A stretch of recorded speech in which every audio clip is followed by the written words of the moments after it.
Hey hello everyone, welcome back to our channel. আমার আরও নতুন একটি ব্লগে তোমাদের জানাই অনেক অনেক স্বাগত। তো আজকে ছিল আমার ননদের বিয়ের আগের দিনের রাত, যেটাতে আরেকটা ননদের ছিল জন্মদিন। তো সেটাই রাত 12টার সময় আমরা সেলিব্রেশন করছিলাম এখানে। আর বিয়ে বাড়ির জন্য তোমরা দেখেছো যে বাজিগুলো নিয়ে আসা হয়েছে, তার মধ্যে থেকে একটা সেল এখানে ফাটানো হচ্ছিল।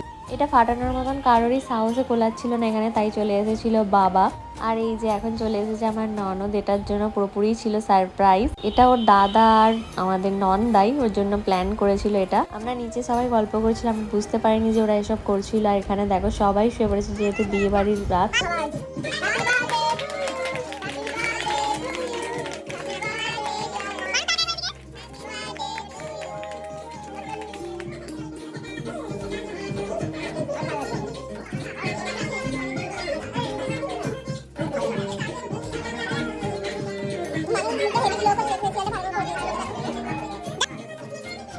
হাই করে দিকে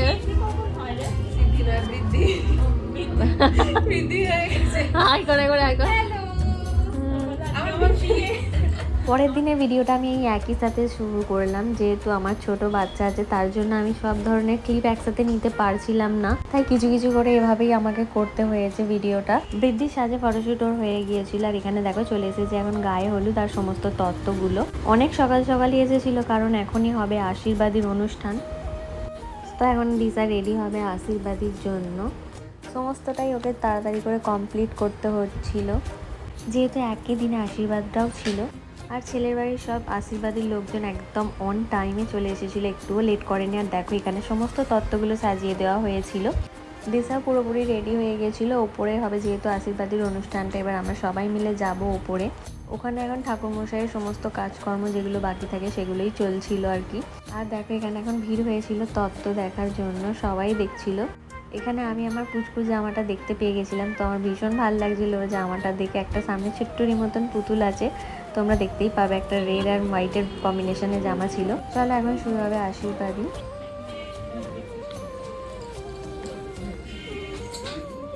দিব্যাংশ আজকে অনেকটাই কান্নাকাটি করছিল, যেহেতু এত লোকজন কোনোদিনও দেখেনি। তার জন্য জানোই তো বাচ্চারা একটু ধ্যান ধ্যান করে। আর সারা দিন যা গান চলছিল ভীষণ জোরে, তার জন্য। আর এখানে ও এখন নিয়ে ভাইপোকে ভোলানোর চেষ্টা করছিল, যেহেতু ওর এখানে কাজ আছে তার জন্য ওকে আবার দিয়ে দিতে হলো। ওর কাছে তো ভাইপো ভালোই থাকে, তার জন্য ও একটু ভোলানোর চেষ্টা করছিল।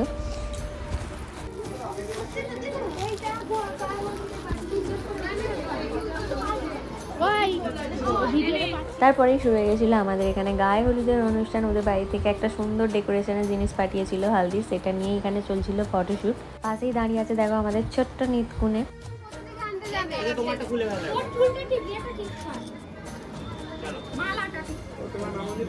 ভিডিওটা পরে করবে একটু।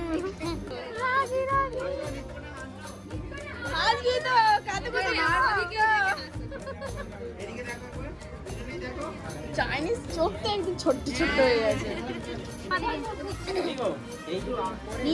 কি জানো আমাকে তো আমি করি তুমি।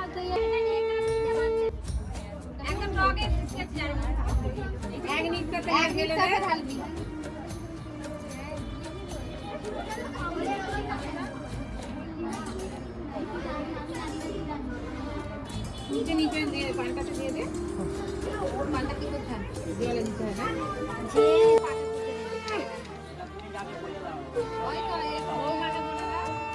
এইখানে আছে বলে দাও।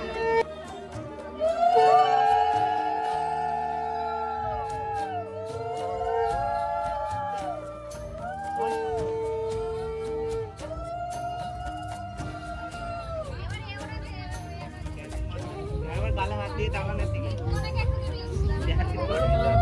এবার আমি চলে যাচ্ছি, তো ওই জন্যই তো সাইড দিচ্ছি।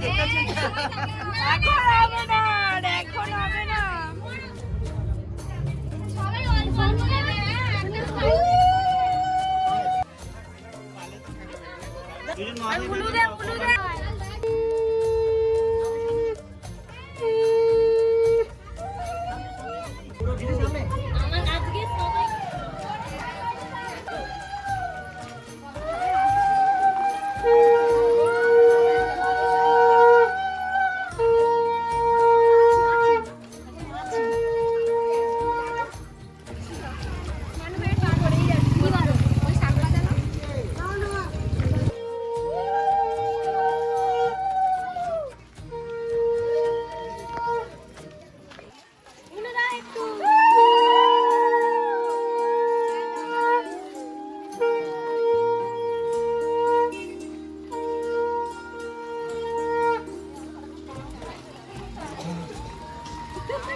গায়ের স্নান সেরেই আমরা চলে এসেছিলাম এখন প্যান্ডেলে খাওয়া দাওয়ার জন্য। দুপুরে অনেকটাই লেট হয়ে গেছে, বুঝতেই পারছো। সব শেষেই আমরা ছিলাম, আমরা যেহেতু ফের এসে স্নান টান করে আবার বাড়িতে তারপরে এসেছি। এরপর আর কোনো ক্লিপ ছিল না, তারপর চলে এসেছে আমাদের বর। একেবারে সন্ধেবেলার ক্লিপ ছিল। প্রায় 1 ঘন্টা ধরে শোনার পর যে বর আসছে তারপর এখানে বর এসে হয়েছিল হাজির। সে এক বিশাল বরের রাস্তা ভুল করার কাহিনী ছিল। অনেক রাস্তা পার করে বর এসেছে আমাদের বাড়িতে। তো যাই হোক, এরপরে আমার কাছে বিয়েরও কোনো আর ক্লিপ ছিল না, যেহেতু রাতে অনেক জোরে গান বাজছিল আর বাজি ফাটানো হচ্ছিল, তার জন্য ছেলেটা ভীষণ রকমভাবে ঘ্যান ঘ্যান করছিল। আমি সেসব কিছুই দেখতে পাইনি। কোনো এক সময় কারোর কাছে দিয়ে একটু একটু করে গিয়ে দেখে আসছিলাম, কিন্তু ভিডিও করার মতন আর কোনোই পরিস্থিতি ছিল না। আর এখানে এখন দেখো বর আসার পরে অনেকটা ভিড় লেগে গিয়েছিল।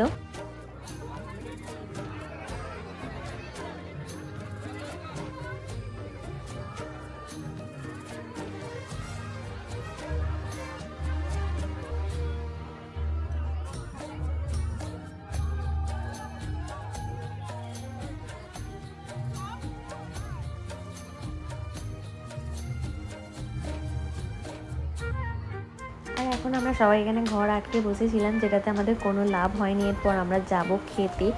অনেকটা রাত হয়ে গিয়েছে। এটা ছিল সকালের আশীর্বাদীর অনুষ্ঠান, যখন ছিল কনে বিদায়। সকালের দিকটা বেশি লোকজন ছিল না, মাসিরাই সবাই ছিল। তো সবাই মিলে আশীর্বাদী করা হয়েছিল এখানে। আমাদের বাড়ি থেকে অনেকটা সকালেই ওদের বেরোনোর কথা ছিল, তার জন্য ওরা সকাল করে উঠে এখানে রেডি হয়ে গেছে। আর আশীর্বাদী অনুষ্ঠানও আমাদের শুরু হয়ে গিয়েছিল, যেহেতু একটা শুভ অশুভ সময়ের ব্যাপার ছিল, তার জন্যই।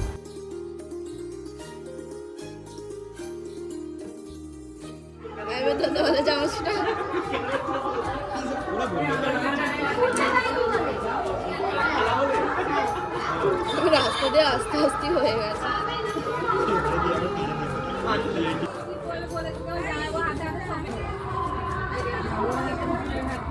আমার ছিল তোমাকে দিল, তুমি দেখবে তোমরা বলবো।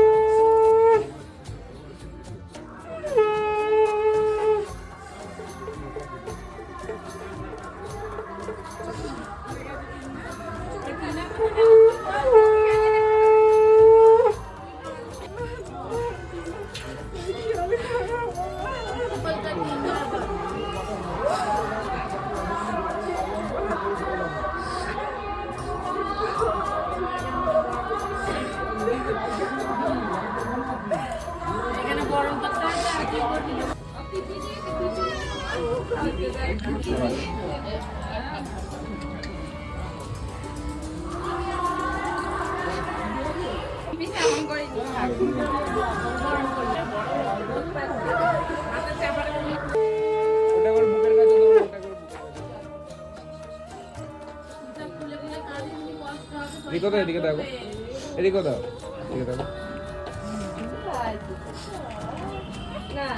ঠিক আছে।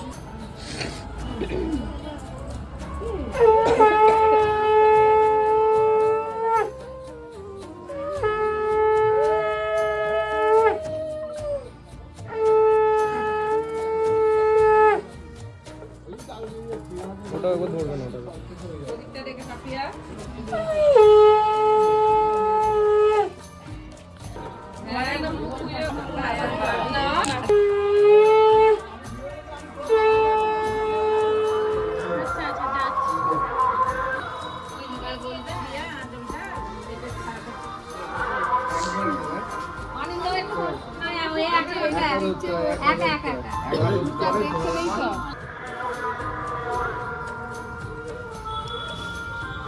দেখবি না, ফেলে দিয়া দেখবি না, সব ফেলে দাও।